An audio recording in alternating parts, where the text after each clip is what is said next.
Berbahagialah orang-orang yang mengisi Ramadannya dengan puasa Ramadan karena iman dan berharap pahala.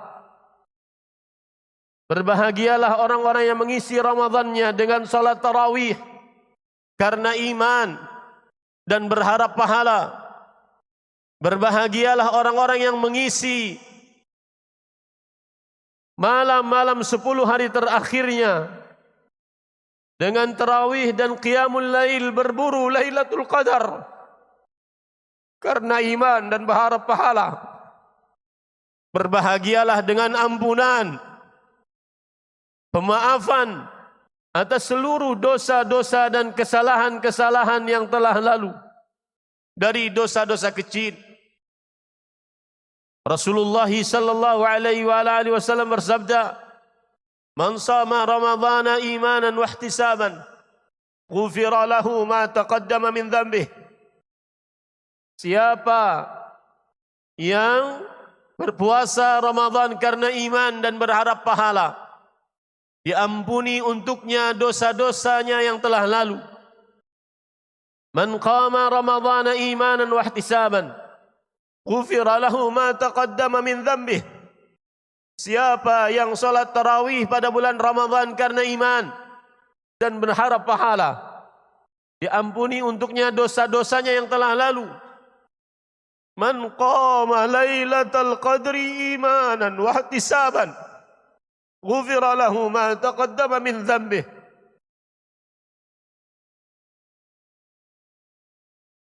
Barang siapa yang bangun malam pada Lailatul Qadar karena iman dan berharap pahala, diampuni dosa-dosanya yang telah lalu.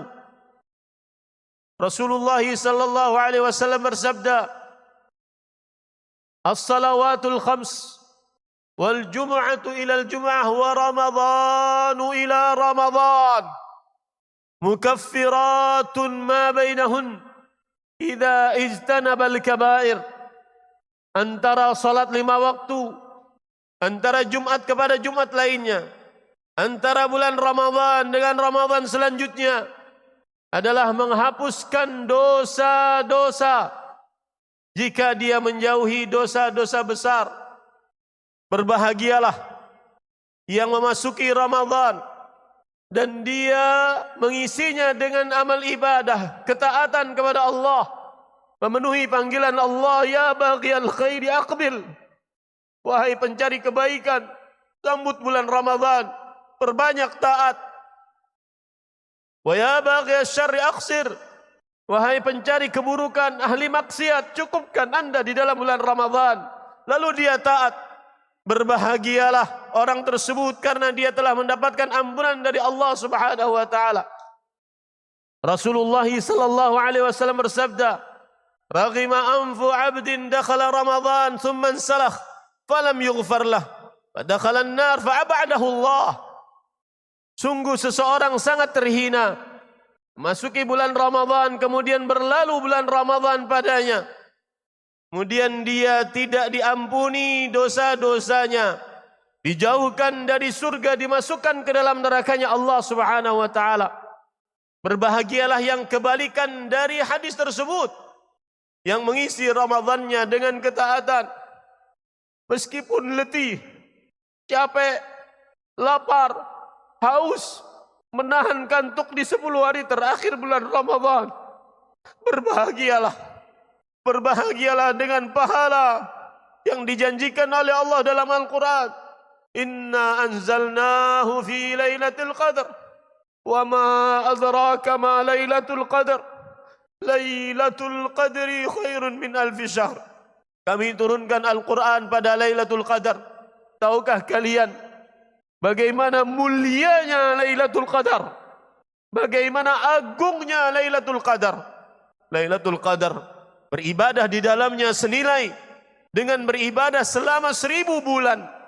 83 tahun 4 bulan yang tidak ada Lailatul Qadar. Berbahagialah yang memasuki bulan Ramadan, diberikan umur tahun ini sampai menyelesaikan bulan Ramadan. Meskipun kita tidak tahu Apakah kita akan mendapati Ramadan tahun depan? Berbahagialah yang mendapati Ramadan tahun ini dan menyelesaikannya. Semoga dia memasuki hadis Rasul sallallahu alaihi wasallam tentang orang yang masih hidup 1 tahun mendapati bulan Ramadan, sedangkan saudaranya sudah meninggal terlebih dahulu.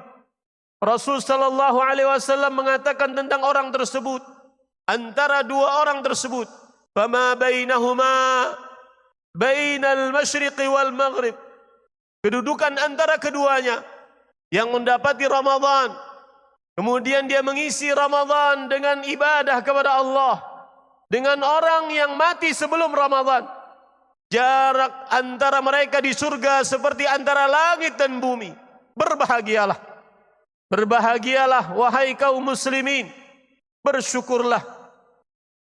Walitukmilul iddah walitukabbirullaha ala ma hadakum wa la'allakum tashkurun.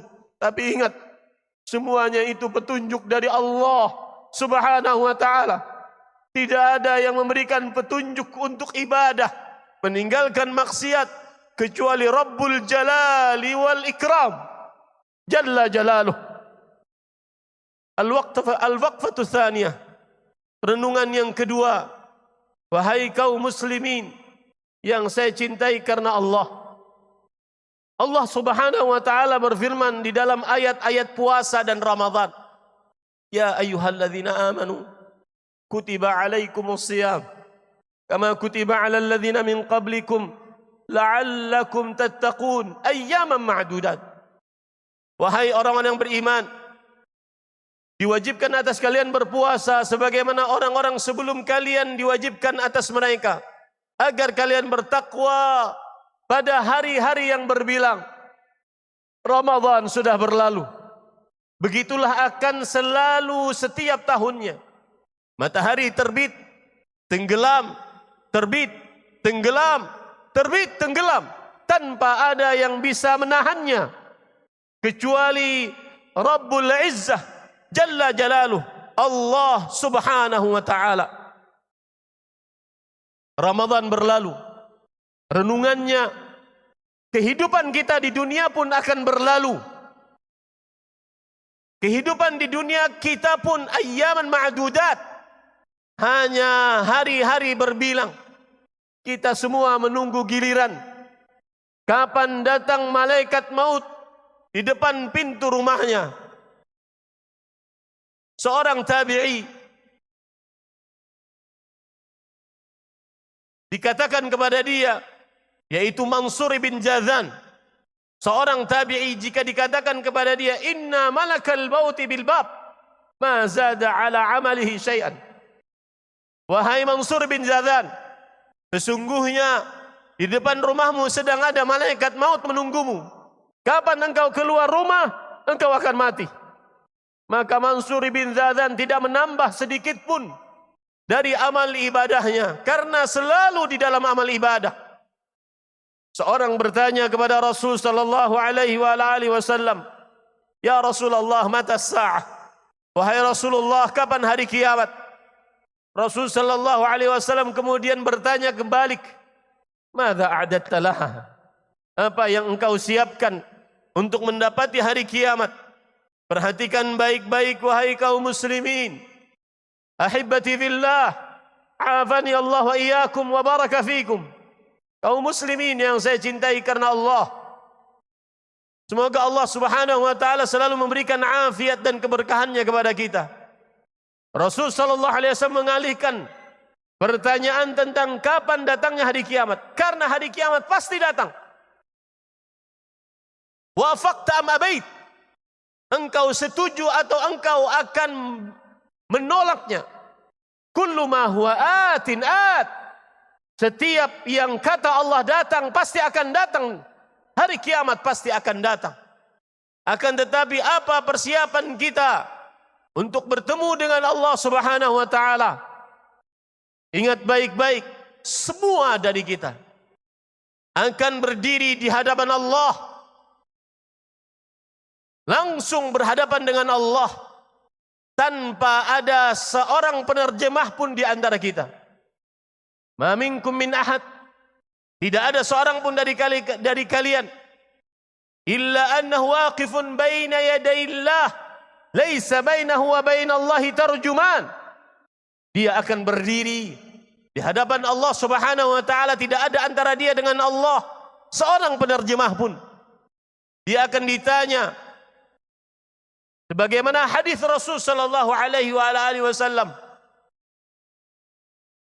Rasul sallallahu alaihi wasallam bersabda, لا تزول قدم عبد يوم القيامة حتى يسأل عن عمره فيما أفناه وعن علمه فيما فعل وعن ماله من أين اكتسبه وفيما أنفقه وعن جسمه فيما أبلاه. Seseorang tidak akan bergeser kedua telapak kaki di hadapan Allah Subhanahu wa taala pada hari kiamat sampai dia ditanya tentang umurnya, dia habiskan untuk apa? Ilmunya dia amalkan pada apa? Hartanya dia dapatkan dari mana dan untuk apa?